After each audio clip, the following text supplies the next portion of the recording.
Okay, I give up. I give up. This is my white flag that I'm waving, waving, waving. I give up. Why am I waving a flag? Because today is I give up day for so many reasons. But I'm giving up talking about you know who for a couple of reasons. But as I said that, a bunch of documents just dropped from 7M. So I'm going to talk about that for just like a scooch, a little tiny, and then I'm going to talk about everything else. If you don't know me, I'm Suzanne Tinkemeyer. I wrote for Pathos for nearly 10 years, a column called No Longer Quivering. I wrote about fundamentalist evangelical quiverful religion. Do all the YouTube things, please. Hit like, subscribe, whatever turns you on, float your boat. These are just my opinions. Don't bully anybody I'm talking about here. Don't harass them, please. Okay, what did I want to talk about? A lot. Oh my goodness. Hey, number one fan. Why am I giving up with my flag? Well, I decided I wasn't going to, hey, Gingerly, talk about her at all anymore because it, like I've said before, every time I talk about her, I feel like I have to scrub myself hard with brushes, with the kind of brushes I used to use on my stained glass with the chemicals and everything. Steel bristled brushes, a dangerous cleanser. I just feel like that. But lo and behold, the second I said that, we had new documents come out from 7M. I haven't read all of them yet. It's a motion for temporary injunctive relief, whatever that means. I'm not a lawyer. Motion for protective discovery. That's kind of shocking to use that language. It's kind of weird. And motion to amend the schedule. So I'm not going to say anything about those things except that they're there. And I'm expecting somebody who has more experience in the law than myself to use those documents and say whatever. I may do a separate video about them eventually. Hey, Sarah. Hey, Carol. But I don't think it's likely because of all of this. And here's another thing I want to throw out there. Besides the fact that I'm not an attorney, so I would hate to translate those documents wrong. The last time I was on live stream, and this has happened before, people are asking me about Steve McRae and asking me a ton of stuff. You know, I think I have said everything that I have to say about Steve, except that he's my friend. So if you have questions about Steve, please go ask Steve. I'm no longer going to be taking any questions about that just because Steve knows what Steve has paid and what Steve owes and all of that. So let's let Steve deal with that. Let's let Steve deal with those questions. All right, on to the crazy meat of my story, which is more than me playing with flags in church, which is what I was doing with this. This is one of my old flags. I used to fly the freak flag in church, a bunch of them. I used to do a lot of flag worship and other kinds of worship in my old church. So I still have a few things from it. It has become increasingly obvious to me that if you're dealing with a church that has no regional, state, or national oversight where they're making it up as they go, you can end up in some very, very toxic places. I mean, more toxic than what I went through with my old church, what I call Possum Creek, which is extremely close to the name. So the name was kind of goofy. Why is that? I think it's because there's no oversight. Now, while the Catholic Church, Episcopal Church, a Methodist Church, whatever church is not always the safest spot, if you have a church that has regional, state, national, you're going to have a lot of safety. You're not going to have any of this making it up as I go sort of thing. Like last year when I had the reaction to the person's dog and they refused to put the dog outside. They just said, well, you can sit outside. They're making it up as they go along. And it all depends upon the pastor. So there's a lot of pastor worship in a lot of these churches where they do that. And they can go in some really toxic, bizarre places. Got to see it yesterday. I knew. I'm listening to my spidey sense, my inner voice. So when I see a situation now or a church or an organization or anything then my inner sense tells me to run from, guess what I do? I run far away. Why would I do that? Because, well, I don't want to get mangled again. It takes too long to recover from the spiritual abuse and some of the things of the past. So now I'm kind of hypersensitive to that. Yesterday I went to church and it didn't go well. But I'm not blaming the pastor because it's his church. It's an outdoor church. He's free to make up his own rules. And I'm not really a member there. I go every now and then. Here's where I'm really disturbed with them right now. I reacted again to a little fluffy dog after him assuring me they would not let members bring dogs in. This happened in the first 15 minutes I was there. I took care of me. I did me. So that's what I'm going to encourage you to do. Do you. I went to the car and used my nebulizer, the one I have there that plugs right into the dashboard. It plugs into the USB port. It's awesome. It's like using a shotgun into your lungs. I used it. I read my book. I listened to what they were saying briefly. And I waited for my husband to come back. Too far to drive home. I shouldn't be driving in that condition anyway. So that's what I did. And you would think it would end there, right? You think it would end there. Sarah, it is too bad because I don't go to church very often. And when I do, I don't expect that to happen. But thinking back, when I did regularly attend this new church with my husband, this happened a lot. I used to be provoked by people's colognes, all sorts of things. I also am provoked by a bunch of people that were mad that I was masking there in the middle of a pandemic where we were ordered to mask. So I was not impressed. I went on back home and said, it's too much for my husband. It's just too much.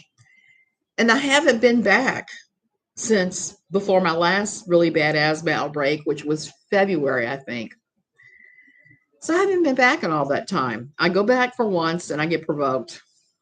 It is what it is. I don't expect the pastor to change it so I can attend. I never know what the triggers are going to be, so I'm just not going to go anymore. I will be here on Sunday mornings, and I'm going to be doing a Sunday morning kind of online church, I think. Because for me, that's going to be it. I'm going to be able to listen to a ton of worship stuff, music, fly my freak flags if I want to, if I don't want to, and just do that. Church is just too damn poisonous for me right now with all the triggers, the physical triggers. Now I want to talk about emotional triggers. My husband is worried that the pastor will think that I'm not coming because A, we're having marital problems, or B, I'm an atheist. I'm not real worried about that. I've talked to the pastor before. He knows, but my husband's worried. I wasn't worried at all until yesterday. Yesterday, he got asked by somebody I know that I don't much like, somebody that I stay away from.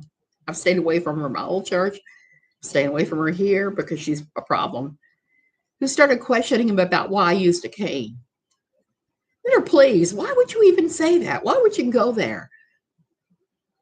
So I know there's talk. For her to ask that question, I know there's talk. So I'm about to post something on Facebook to shut this all down, or at least give them something more to gossip about. I haven't decided which one it'll be, but I thought about this long and hard. And you guys know that with disability, it's just it's a crapshoot, the way people act when you have your needs and what their opinions of your needs are. I've talked before. Where is that air conditioner? Remote. I don't have it here. Whoops. About that, because if you've got a disability, other people all have opinions about it. And sometimes those opinions, many times the opinions are not rooted much in fact. I experienced this kind of triangulation in my old church that's going on right now, which is why I'm going to take a step to eliminate it, or at least answer it. Let's put it that way.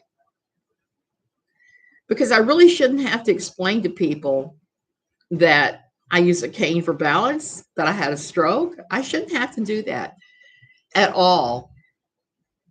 And in my lifetime, I can honestly say that I've never questioned somebody with disability about what they had going on.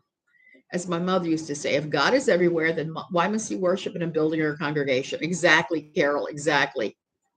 And Sarah, I'm going to say this. I'm going to throw this out. Some people suck. They just do. They suck so bad. It's ridiculous. I was thinking about that earlier about animals. I was thinking, the more I hate people, the more I love my dog, sort of thing.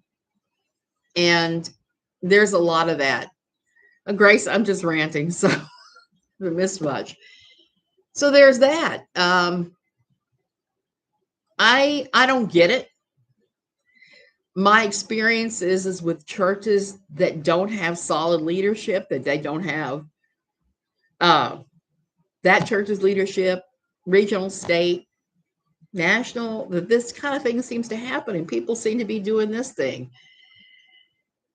There's been some upheaval there recently. I mean, some pretty major upheaval. One of the pastors was accused of something kind of squishy, and he's gone.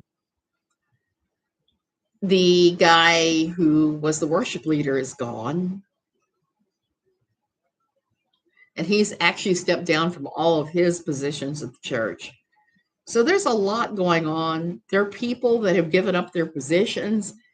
It is just, and people are talking about this, because I have had somebody ask me about it. I just said, I don't know, because I don't know what went down. I stay out of it.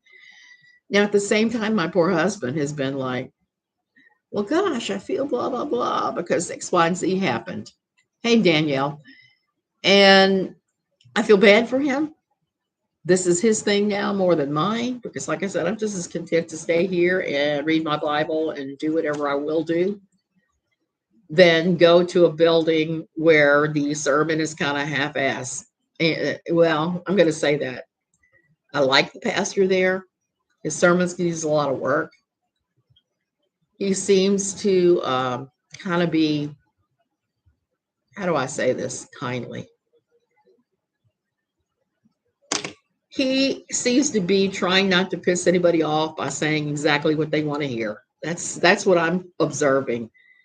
And you can't really do that, I think, with, hey, T. King, with church. When you do that, when you don't have a clear vision, and that's what I'm saying about going back to the Methodists or whatever, at least with Methodism, they say open hearts, open hands, open minds. And that some of the, what the theology is. Now, some of these other places like this, people make it all up and they're going all over the place and they're coming up with all sorts of things. I see that happening there, which is why I'm not in love with the place like my husband used to be. So I'm just going to say that is a huge red flag. So if you ever see that waving in a church where they change theology or they're going this way and then that way, it's not a safe space spiritually. You will end up spiritually hurt if you're not careful and sort of protective of yourself. Hey, everybody. So, hey, T. King and everybody else. So I was going to talk today about something else. I was going to talk about, somebody was asking me about a certain IFB pastor that's gotten into a lot of trouble. And I was going to explain about the IFB, the new IFB, and how IBLP are all the same and different all at the same time.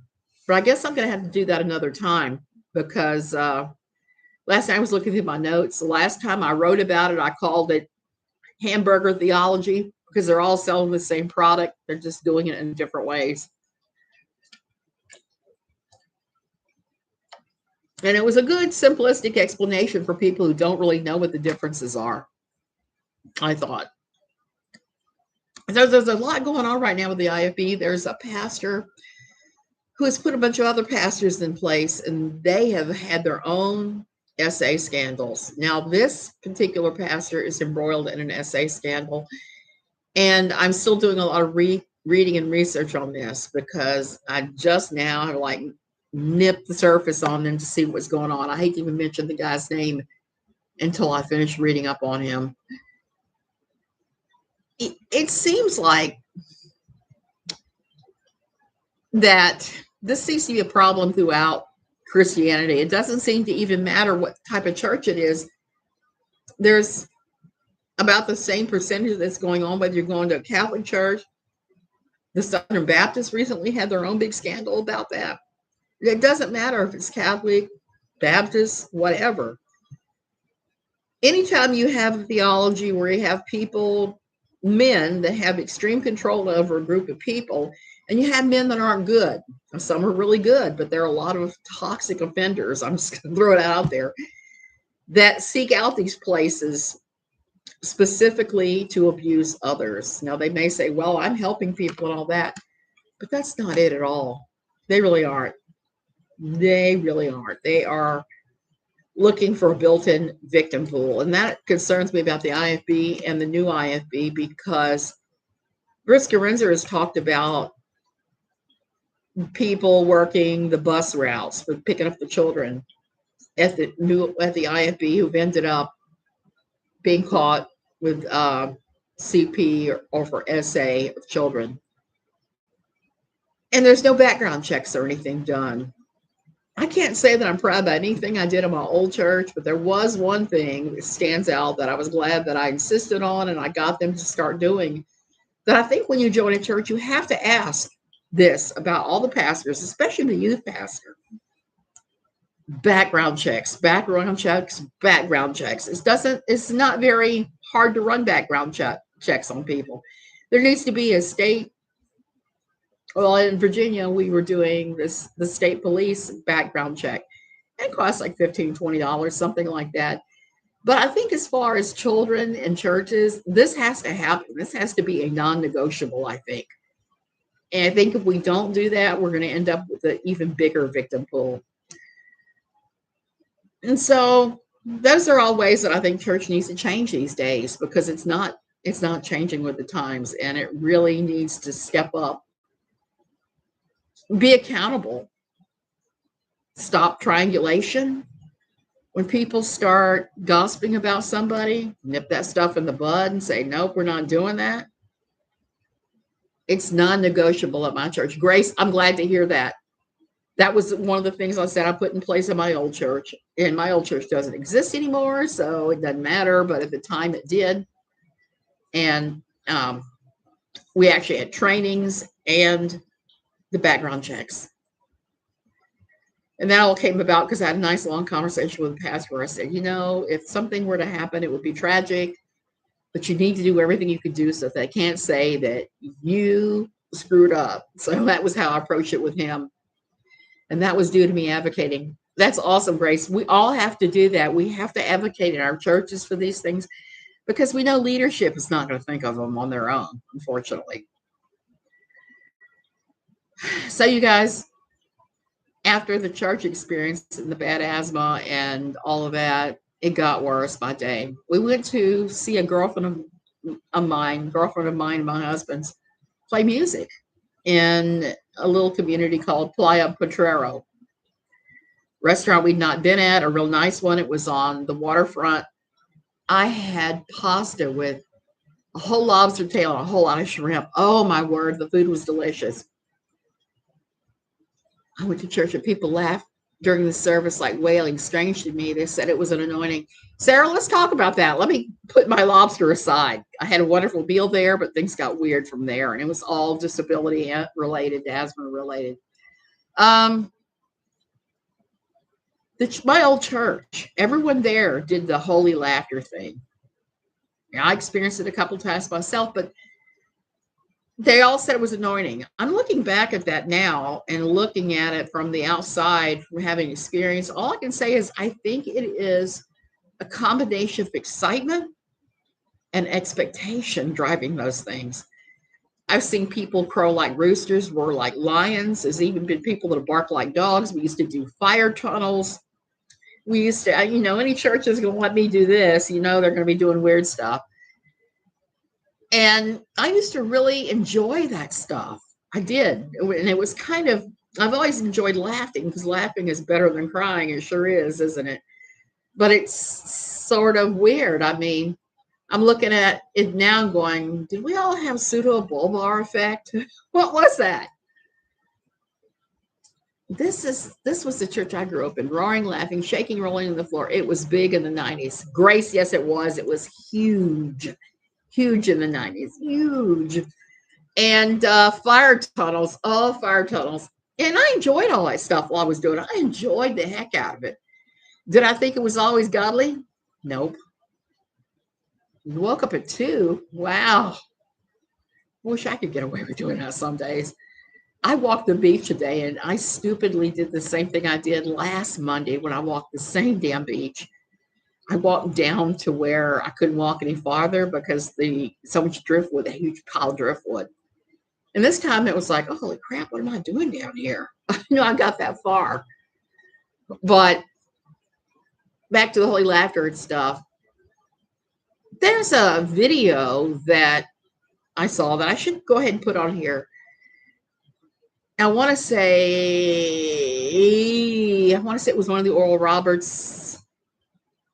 Couldn't be though, Oral Roberts. It was one of I think the pastor was Roberts, Oral Roberts. And it was holy laughter.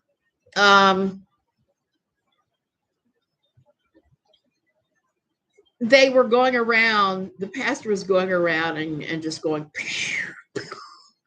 pushing people around and pointing at people and touching them.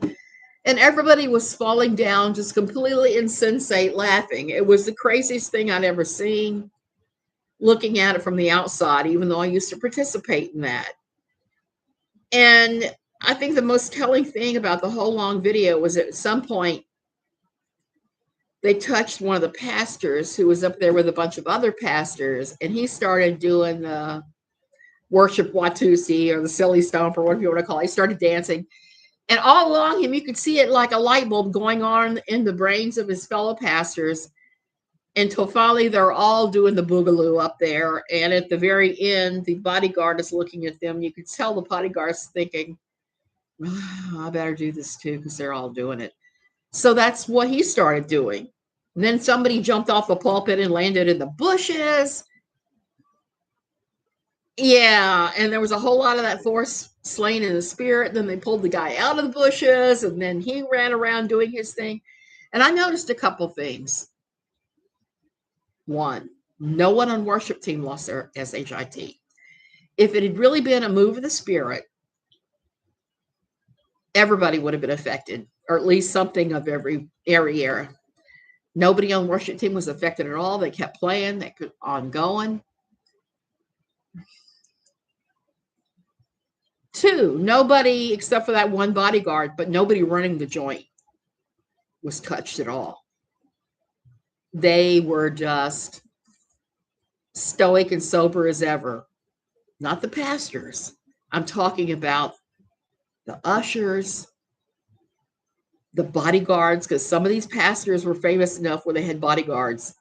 The bodyguards, the pastors, and, well, the pastors did their thing, but the bodyguards, the guys running the sound, the guys passing the plates, the guys who were doing the actual work were not slain in the spirit. And I had to laugh because there was one older lady I could see in one section where everybody was falling over laughing. And she was like this, as stoic as possible. She didn't even crack a smile. So I saw that and I was just like, you go, girl. Don't fake it. Don't fake it till you make it. Even though I heard fake it till you make it so many times in my old church, saying that if you do the action, the spirit will come upon you, or you'll feel a certain way about it, or it'll become second nature. Fake it till you make it. No, ma'am. No, sir. Don't fake a damn thing until you make it. Be real. Be who you are. Own your emotions. Your emotions are your own. You're allowed to sit there like this while they're all falling over and laughing. So I wrote about this film, this little YouTube video for my friend Johnny Pierce on Pathos, because it was after I'd left no longer quivering, and stopped writing for it, and explained all about how I felt differently now about all of that stuff. And that looking back on that was pretty crazy. And the only reason I even saw it is everybody at my old church who scattered to the four winds was all talking about it and said, let's have a Holy Ghost party. Let's have a Holy Ghost party next Thursday at my house or whatever. We're going to do this. And I'm looking at this thinking, I remember it was fun, but you know how it is when you see people, well, maybe you don't, but I see people sometimes from my old high school, and I'm 62, that are stuck in where they were in high school, the same hairdos, the same, almost the same way of dressing, the same way of acting. You see people stuck in a developmental part of their life. What happened to you that you can't move on, that you can't grow and change and move on? What happened to you? I always want to ask that question, and I never do. I always like, That's kind of how I'm viewing them now. They are stuck there. Do I think that it's a place to stay stuck in? Probably not. I think, like anything with faith, you have different phases and you go through different things. I am now in the point where I'm admiring the stoic, the ones that show up even though they're not having that experience. The ones who are silently praying, who are silently reading their Bible, who are behind the scenes, more than I am the praise Jesus people, the people who are running around doing what I used to do, the people who were doing this. Those people, for me, they just, I see where they are. And it's okay. It's not okay to be stuck in a place. I think even God requires us to chase some as we move along in our little journey. And I'm not saying I have all the answers, because clearly I don't. If I had all the answers, I wouldn't have gone to church yesterday.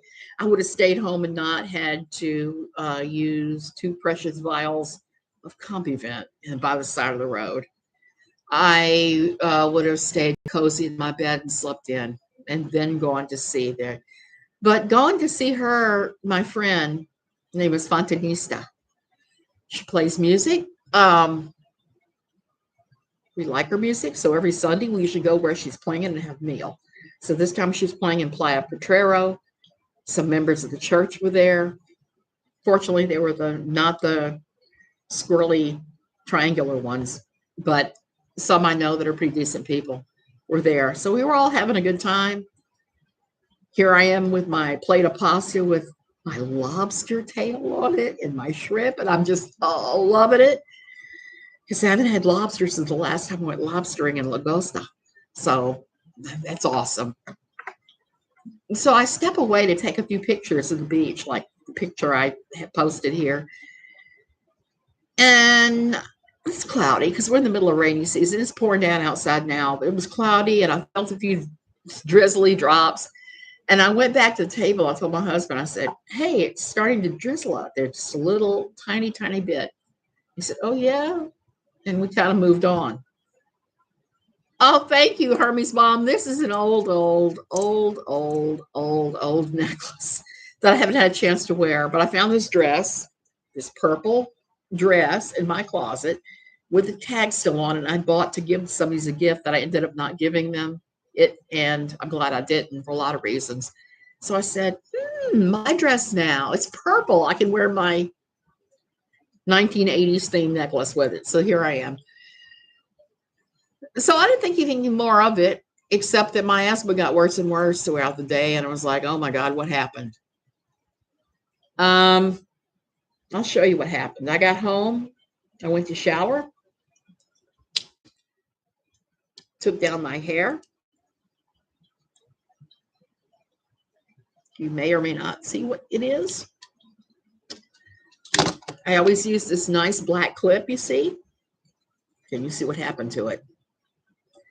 Yes, so I got sprinkled at some point yesterday with marine bleach from the sailing center right next door. I got bleach in my hair right here, which has turned it a lovely shade of brown right there. So I'm not a happy camper today. I have a ruined dress. I have sandals that are speckled now. I have a ruined clip. And I have trash lungs. So I've already messaged the restaurant and said, hey, you need to talk to your people next door. So it was just a really, really super crappy day. So to get up and walk the beach this morning was a huge blessing after having had that day yesterday. But it was good because I was able to look at things a little differently today. And that was probably pretty good, because otherwise I would be ranting about those new legal documents that 7M have served on Katie Joy's lawyer. I would be more looking into that. This morning I walked on Grande. There is nothing that a beach walk cannot cure. And that was the other thing I wanted to say. It's easy to get caught up in these things, and to get caught up in these crazy church things, to get caught up in Katie Joy, to get caught up, and to keep getting pulled in. But it's important to remember to go outside and touch the sand. I'm not going to say touch the grass that everybody else says, that I've said before, but touch the sand.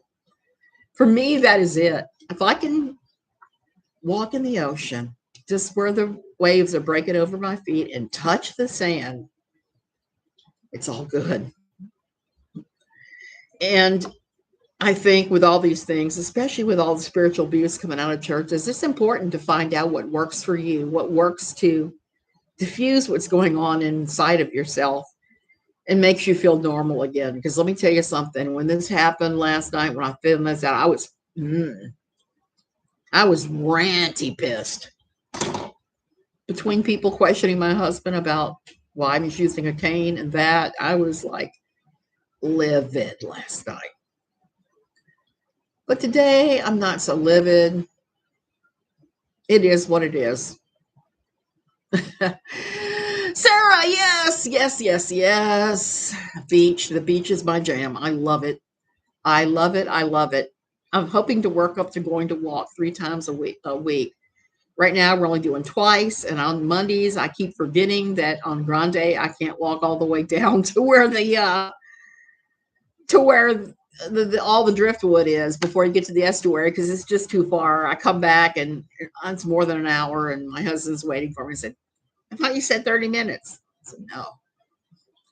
Yeah, I lost track. So next week, I'm going to try to walk Grande the other way. Maybe on Thursday, I'll walk Grande the other way, because it's beautiful. And I want to show you guys the pictures there, because it's all these rocks. And if you squeeze your butt past the rocks, there is a huge deserted beach on the other side called Las Ventanas, the windows, that nobody uses. And it's like my private beach. That's my jam. Okay, you guys. So you've heard me rant about these people. I am going to be back to talk about the I can't think of the name of the pastor, the IFB pastor that has been caught doing stuff he's not supposed to be doing, and all his appointees are doing the similar things. I swear, I don't know. I'm almost wondering now why people join churches. There's so much dysfunction and stuff going on that I'm just not in favor of organized religion unless it's super organized now. Okay, you guys, I need to go and use my nap, lay down and eat cooked lunch, I guess, for my husband.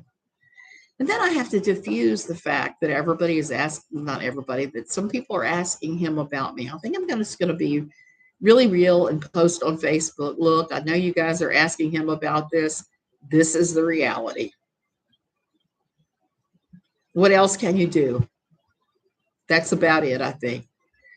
Okay. I may or may not be back about the 7M documents. I've only saw one of them, and it is asking for some things that I have to figure out what it is they're actually asking for before I can talk about it. I don't want to jump on there and say, hey, it says this and that and the other thing, because I don't want to be like certain people.